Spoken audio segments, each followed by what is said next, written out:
want to ask you about the Prime Minister's early exit from the D-Day commemorations this week.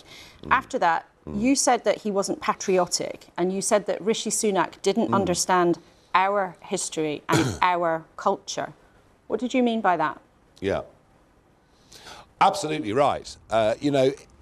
He couldn't make a mistake over D-Day. He should have known in his heart that it was right to be there. I was there. I've been raising money for some weeks to send veterans back to Normandy. The vast majority of people in Britain felt this commemoration was important and the last opportunity to honour the remnants that are still alive. And by the way, I know what your question's leading at. 40% of our contribution in World War I and World War II came from the Commonwealth.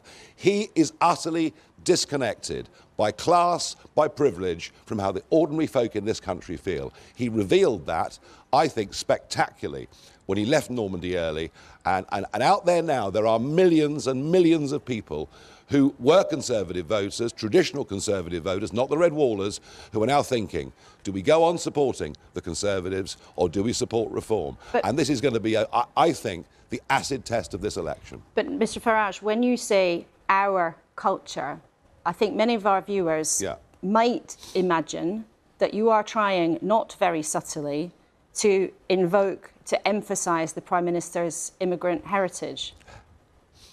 Yeah. I just made the point, 40% of our contribution in 2 wars came from the Commonwealth. Clearly, Mr Sunak doesn't understand that. And what an insult to the Americans.